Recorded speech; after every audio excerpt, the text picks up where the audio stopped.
Assalamualaikum warahmatullahi wabarakatuh.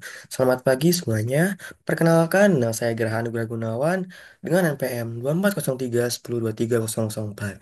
Di sini saya akan mengulas kembali tentang materi Mr. Mateo tentang bioreactor. Nah, apa itu bioreaktor? Bioreaktor adalah sebuah alat atau wadah yang dirancang untuk mendukung proses biologis seperti fermentasi, sintesis, atau degradasi bahan organik lainnya. Dengan memanfaatkan mikroorganisme, bakteri atau ragi, sel tumbuhan, atau sel hewan. Dalam bioreaktor, proses biologis terjadi dalam kondisi yang dikendalikan dengan teliti seperti suhu, pH, oksigen, dan nutrisi. Nah, adapun adaptive laboratorium evaluation, yang pertama di serial dilution. Nah, serial dilution memiliki nama pengenceran berseri, yang artinya adalah metode ini pengenceran berlarutan secara bertahap dengan faktor pengenceran yang tetap dan berulang-ulang, sehingga konsentrasi akhir larutan menjadi semakin kecil di setiap langkah pengenceran. Teknik ini umum digunakan di laboratorium mikrobiologi, kimia, dan biologi molekuler untuk mengurangi konsentrasi zat terlarut atau mikroorganisme, sehingga memungkinkan perhitungan yang lebih akurat atau eksperimen yang lebih terkendali. Nah, selanjutnya yaitu chemostat.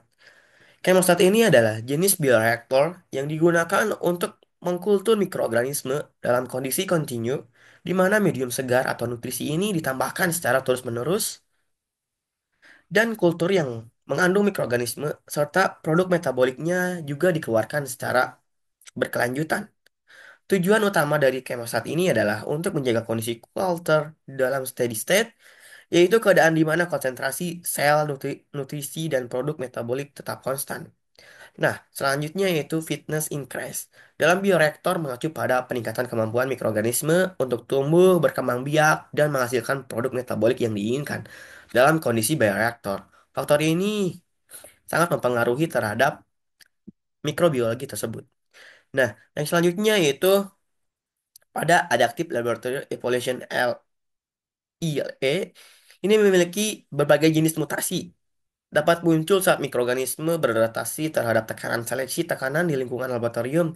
Nah, mutasi ini yang muncul selama Adaptive Laboratory Evaluation ini memainkan peran penting dalam meningkatkan fitness mikroorganisme. Kayak gitu, guys. Nah, selanjutnya, apa itu continuous flow bioreactor? Nah, adalah jenis bioreaktor yang dioperasikan dengan aliran medium segar secara terus-menerus sehingga sementara kultur mikroorganisme ini dikeluarkan dari sistem pada laju yang sama. Hal ini memungkinkan sistem bekerja dalam kondisi steady state di mana konsentrasi sel, nutrisi, dan produk metabolik stabil. Bagaimana cara mekanisme kerjanya? Berfokus pada aliran medium dan sel yang berlangsung secara terus-menerus dalam sistem ini. Berikut adalah mekanisme dalam operasional dari reaktor aliran kontinu. Nah, pemberian medium segar. Pemberian medium segar ini memberikan tambahan secara terus-menerus ke dalam bioreaktor hingga menghasilkan medium yang utuh dan segar. Selanjutnya, proses pertumbuhan mikroorganisme. Nah, mikroorganisme ini mengonsumsi nutrisi dari medium yang segar yang tumbuh dan menghasilkan produk metabolik yang baik untuk keberlangsungan bioreaktor itu sendiri. Nah, selanjutnya itu pembuangan sel dan produk.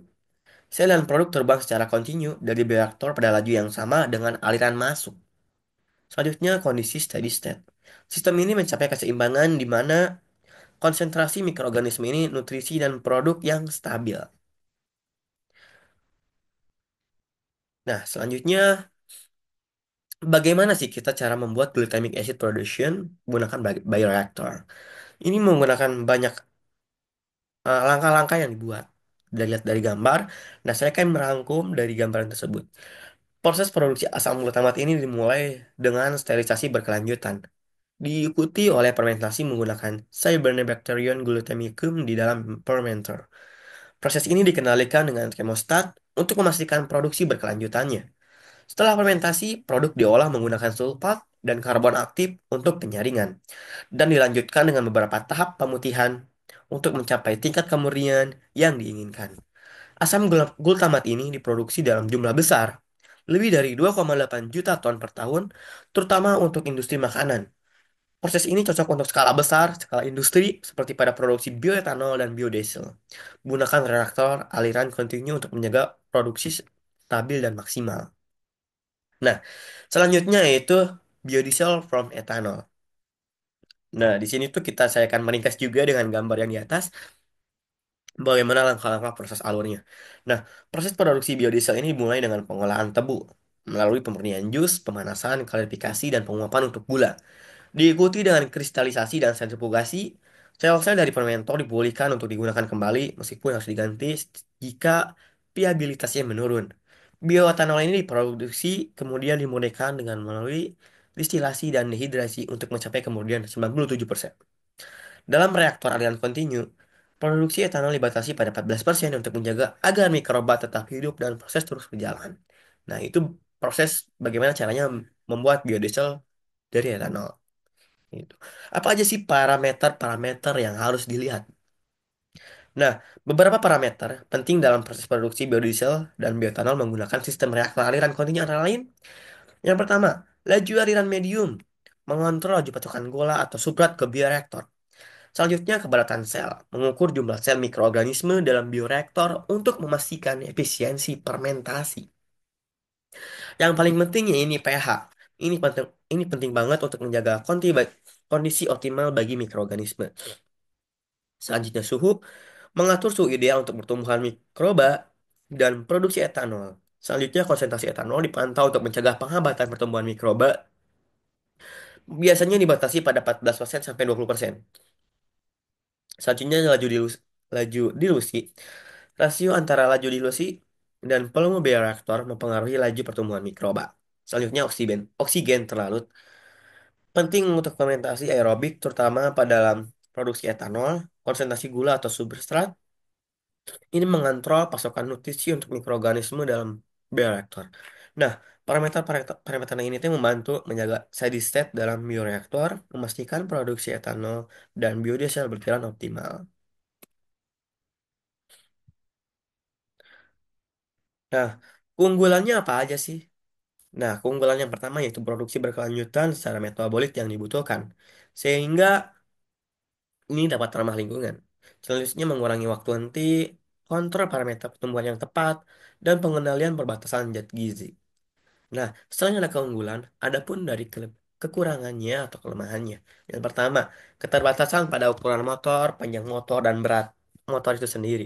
Selanjutnya, pengendaliannya yang harus ketat dan harus khusus kepada orang-orang yang sudah paham dengan ilmunya. Selanjutnya, biaya operasional yang tergolong sangat mahal karena ini menggunakan skala industri.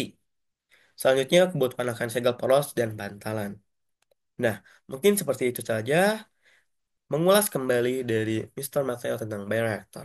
Mohon maaf apabila ada salah kata dan tutur kata. Mohon maaf. Saya dari Graha.